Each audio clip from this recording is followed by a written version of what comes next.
The uprising of freeloaders or food stamp recipients go to war against grocery stores. Whether you know it or not, the United States government feeds, and of course supports, about 43 million United States citizens. That's 13% of the population who receive assistance. Well, in addition to food money through this program, besides these food stamps, they also get medical insurance, meaning health care coverage, and financial assistance to pay for housing. Well, the money isn't sent directly to them, but to the landlord wherever they live. And if they live in their own home, sometimes the money is sent to them. Childcare. So they also get paid, and if they're studying something, it's paid for them. They receive some kind of stipend, and in my opinion, they don't even check if they're actually studying, whether they're studying or not. No one checks how many times they've studied at the same institution, or if this is already the 7th time, no one checks. They also get paid. So, besides federal programs, there are also municipal and state ones. And there you also have housing assistance and transportation payments. They may automatically be eligible for free school meals. They also have their expenses for electricity, heating, water, and garbage collection covered. There's a separate program for that. So the states give them money for shopping and entertainment. But naturally, they can't live in the Soviet Union or the United States of America without entertainment. Don't think that it's a lot of money, of course, altogether, but it allows them, well, to not work for generations. There are 3 or 4 generations living together in some ghetto, and nobody works. In the United States, they spend $1.2 trillion on supporting those who can't or don't want to support themselves. Just to be clear, in a number of states, the minimum wage is set at the absolute minimum. Here, it's $7.25 an hour. In several inexpensive states, like Missouri and Mississippi, that amounts to about $1,200 to $1,300 a month, and that's with a full-time 40-hour work week. The total benefits for an unemployed person in some states can reach $1,500 to $2,000. That is in places like New York, California, and Sochi, all Democratic states, of course. So the amount of total benefits for a family is often significantly higher than the income at the minimum wage in New York. There, the minimum is not $7.50, of course. It's higher because the cost of living is higher there. I believe it's $1.15 there. Based on the stats I know, people earning minimum wage get $2,100 a month, and those not working also get $2,100 a month. You think I misspoke? I didn't misspeak. You might ask, how is that possible? Well, that's how it is. So if you think it's only New York, you're mistaken. Do you think they've gone crazy? I'm not going to answer that question. I'll just continue. Georgia, well, that's definitely not New York, right? So working at minimum wage for 40 hours a week as you're supposed to, except for Saturdays, Sundays, and so on, you'll get $1,250 a month. It's easier for a family to get by on a government benefits package than on a salary. Do you know why? Because without working, they get $1,250 a month, the same amount. But there, they work, yes, but here they don't. So if they're not trained, didn't try hard in school, and didn't try hard at work, then they get their minimum. Why should I pay more? There are plenty of them. I'll find someone else. So that's why. Americans are leaving jobs and going on welfare, which we call being on programs. So who is working? And you forgot about the 20 million illegal immigrants. They're the ones working. And at first we pay, let's say, $1,250 a month to illegal immigrants, and then $1,250 a month to someone sitting at home doing nothing. So in total, we're paying $2,500 a month. So do we need illegal immigrants? No. Because if they weren't here, companies without workers would still have jobs to do, so they'd start trying to keep and attract the personnel they need.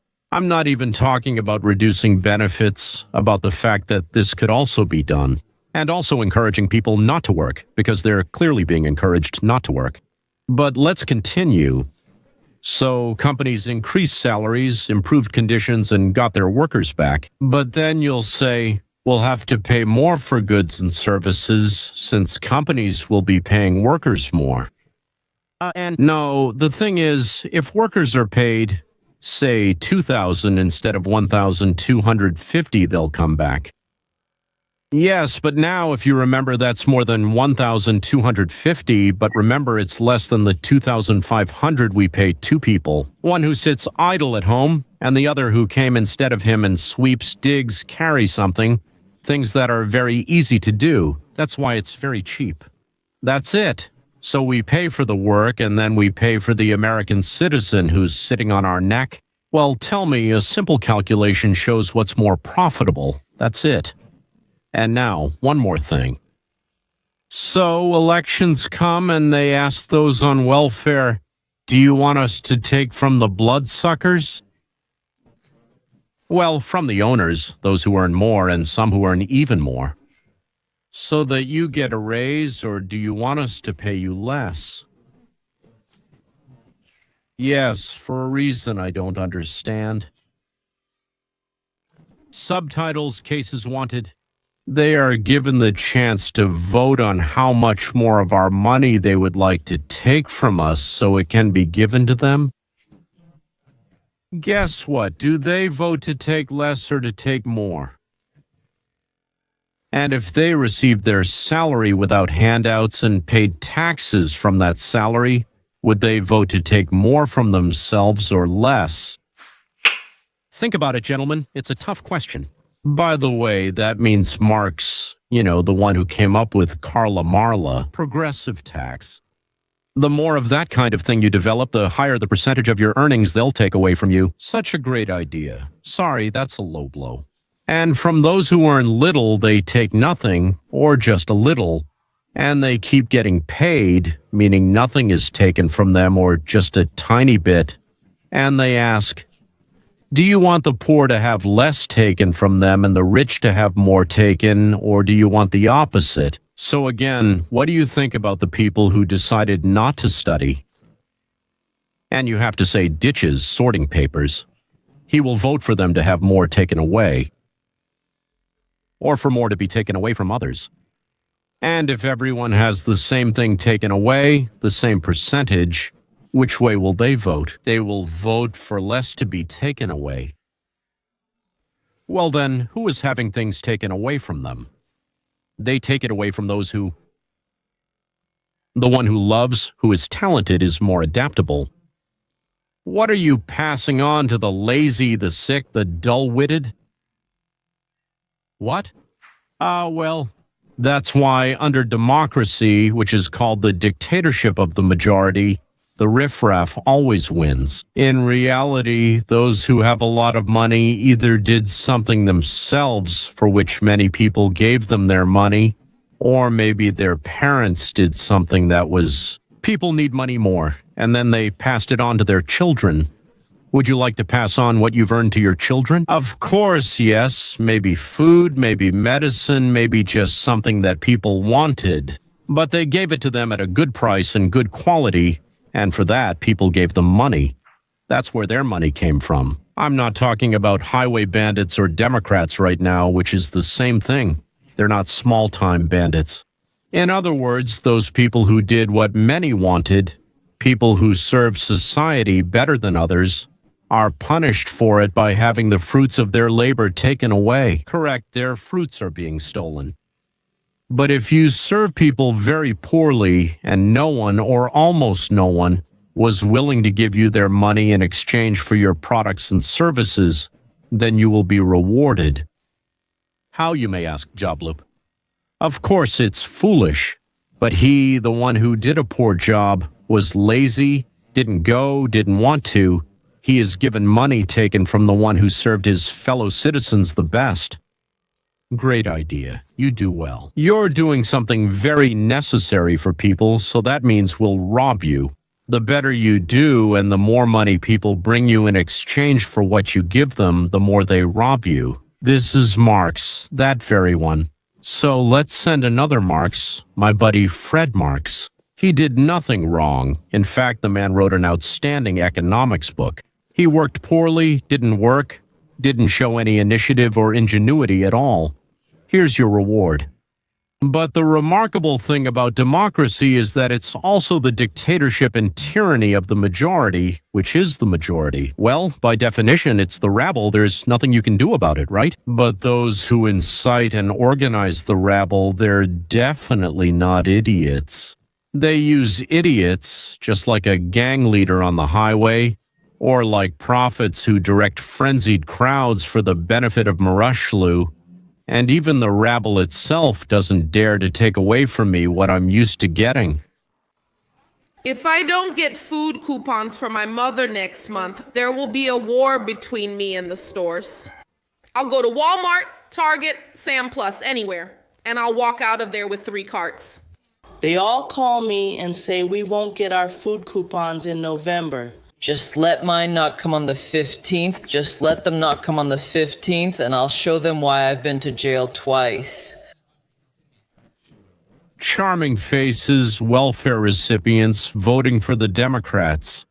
As you all know, our government is currently in a shutdown, and according to the latest data, the Supplemental Nutrition Assistance Program, also known as Supplemental Nutrition Assistance Program, is expected to run out of funds. By November 1st, the Trump administration has stated that it will not take any emergency measures to resume it. In other words, this means that starting next week, there will be no more electronic benefits transfer, no more supplemental nutrition assistance program, no more food stamps. All these programs will be terminated, the money will run out, and I just have to say this government shutdown is getting better and better every day. Is this ever supposed to end? November, the money in the food stamp fund. So the ministry, the agency is shutting down.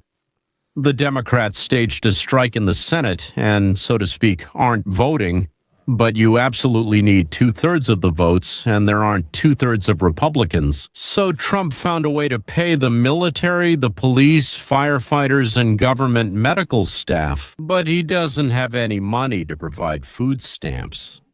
Well, I also suspect he has no desire to look for them. These are the people who vote for the Democratic Party, meaning against us. They vote for taking away from us and giving it to them. They don't care about us at all, right? So why should we worry about them?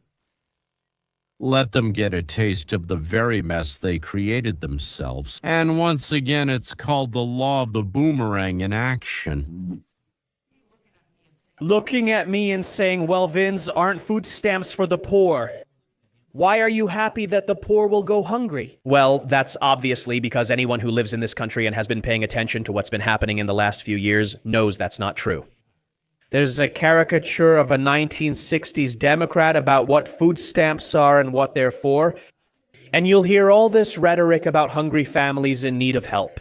And then there's the reality that we all see, all of us who live in this country. That electronic benefits transfer is possibly the most fraudulent and abused system in all of the United States. By the way, it encourages poverty in the process. And honestly, you see that most of the time people buy junk food with it, they just abuse it. Actually, right now there's a common trend in the ghetto, for example, where they sell electronic benefits transfer to get cash for electronic benefits transfer and use it to buy drugs and other stuff. So, for example, people who get their Supplemental Nutrition Assistance Program benefits, actually just because they're cheating the system, sell their Supplemental Nutrition Assistance Program to other people again, so that way they're basically getting free money in the process. It's all a scam, you know? And honestly, do you know what people are so afraid of? Oh, you know, maybe now these people will have to find a job, maybe they'll have to strive for improvement and actually make their lives better instead of just living off the system forever. On Supplemental Nutrition Assistance Program Section 8 and taxpayer funding. So with that said, in today's video, we're going to tell you about this development. We'll show you some reactions from, I think you could call it, I don't know, social America or something like that. And also, as it turns out, some people are basically just proving us right. They're threatening to go on strike. They're threatening to start stealing from stores and all this mess. And hey, some more details about all of this. And again, the Democrats, first of all, this is entirely your fault. If you want to complain about these people, don't tell us we're losing out. No, you could reopen the government, but yes, I'll admit electronic food stamps are being shut off. Yes, actually, get a job and improve your life and stop cheating the government. Stamps Are given to stores, and for half their value, they buy vodka. Or crack, of course, yeah, depending on who's giving them. Or they just buy drugs for half the price of what's written on the stamp, and then the sellers go and exchange the stamps for money at the store for a little less. The stamps are given for meat, milk, vegetables, pasta, and so on. The stores gladly accept these stamps with a small discount and also make a little profit from it. So everyone benefits except for us. We're the ones getting ripped off or even robbed. And again and again. You want to know why? Why I'm not worried about people losing their food stamps on November 1st? Here's why. I'm going to go shopping. Because it'll be faster that way. You are still not yourself. You still haven't chosen a single nutritious product. I mean, oh my God, go ahead. This is what I chose, and this is what he chose. Dear, oh wow, $386. So how about this? If you get food stamps, you get a pre-selected set of meat, bread, rice, basic groceries. Nutrition, fruits, and vegetables. No more debit cards loaded with other people's money so you can buy Oreo cookies. The goal here is not to let you starve, because taxpayers are not obligated to fund your pantry with junk food or your health problems. I'm annoyed. I woke up and now my electronic benefits transfer can't buy me soda, candy, chips, ice cream, dessert, nothing. And it's not even about me, because I'm lucky that if things get tough, I don't have to use them. Electronic benefits transfer. It's not even in my name. It's not my electronic benefits transfer card. Okay, wait a minute. Did you notice that? She's saying that she's lucky she's not in a situation where she needs to use electronic benefits transfer, right? If she can't use electronic benefits transfer, she can live without it. Why is she on electronic benefits transfer? I thought it was only for really poor people, according to Democrats, right? Really poor people, they would starve without it. The electronic benefits transfer recipient says, no, I'll be fine. It's not even my electronic benefits transfer card. Obviously, she takes it from someone else, which I guess is probably massive fraud, right? This person likely applied for supplemental nutrition assistance program, didn't need it, and sold it to her. Like I said, this is a very common thing that really happens. And honestly, I think that's one of many reasons why the whole program should be shut down. I completely agree with the girl from the Media Research Center on this. Why exactly? What was the government even thinking? Handing out free debit cards basically to spend on junk food, right? I think that's the number one question I have about electronic benefits transfer. If we already have plenty of food banks across the country and most of them give out things that are actually necessary. And, you know, we used to have something like government cheese. That's where that phrase comes from, right? At least cheese is edible and made from something, right? It's not just fake, processed, empty calories. So why do they also need electronic benefits transfer? If they're really starving, they can go to a food bank, but they don't want to go to a food bank because they're not even really starving. They're just like that. Oh, electronic benefits transfer is a free credit card to just buy whatever I want, right? You could argue that if people spend less on food, they might advance in life due to increased social mobility. They'll have more money for investing, education, and more. But of course, ladies and gentlemen, we know what this is. But it doesn't actually happen. Programs such as electronic benefits transfer in Section 8 encourage people to remain in poverty. Why? That is, in the United States, there is in every, well, not on every corner, but in every city, in every neighborhood, what we call a food bank. That is a place where you can go and they will give you a set of food. Well, a decent one, yes, for your family. I don't remember if it's for a week or for 3 days now, but they will give you some kind of set. In the United States, there are both government and private funds and programs. Very often in churches, by the way, I had 2 acquaintances who were pastors, and both of their churches had these programs. Not just for parishioners. At one church, it was definitely Sundays. I don't recall for the other. Volunteers would come and sort out what had arrived. They collect things from various supermarkets, so to speak, things that were almost expired, not yet expired. No, almost expired. In addition, there are special services that go around and collect from stores what they have left in small quantities, things they don't want to put on display. I have a friend, let's say, who runs a big center that does this, so I'm aware of it. So everyone who comes gets something. And honestly, they don't ask what party you're from, what religion you are, or your sexual orientation, or if you're poor. If you came, it means you need it. If you came, it means we'll give you what we have. But the people receiving the vouchers don't want to go there. The question is why? Well, they've already told you why.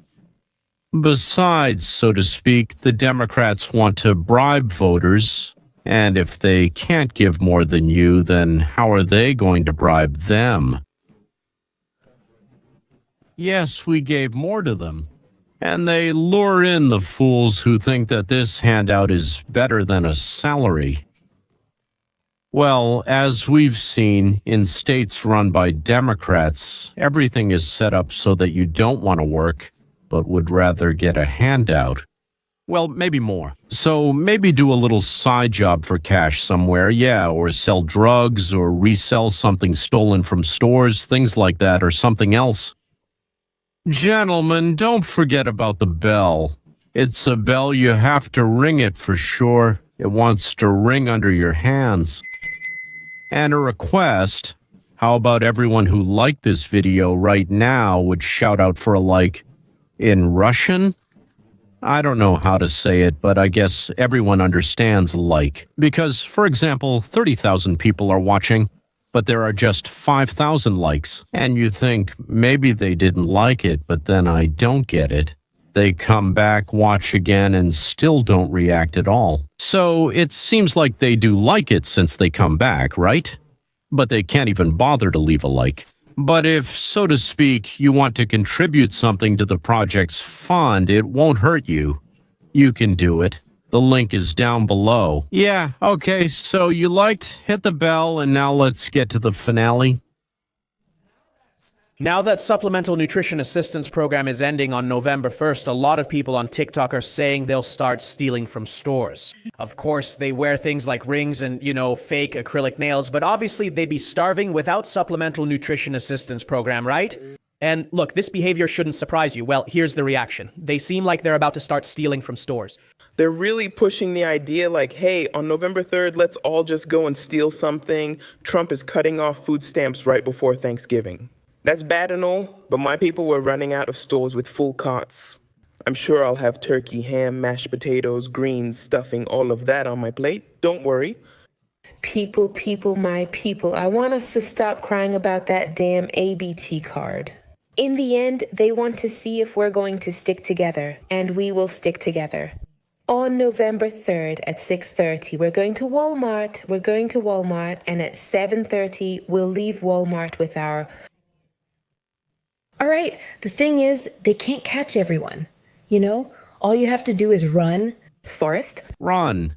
I mean, they stopped giving us free stuff. Yeah, how dare they? We'll just steal everything from them, wreck it all, tear it apart, and run away. If we do everything together, nothing will happen to us. But those bastard slave owners won't give us our free beer and heroin. Yeah, we'll show them for that. And they really will. But I want to tell you right away, ladies and gentlemen. After all, we're living with Trump, not with Kamala Harris and Biden. Yes, that's right. So, well, in those cities where the Democrats are in charge, they will organize it themselves because that's their business, yes. But in the cities where the Democrats are not in charge, or where immigration and customs enforcement and, the guards have already been brought in, nothing will happen. So let them try. That's all. Goodbye. See you next time.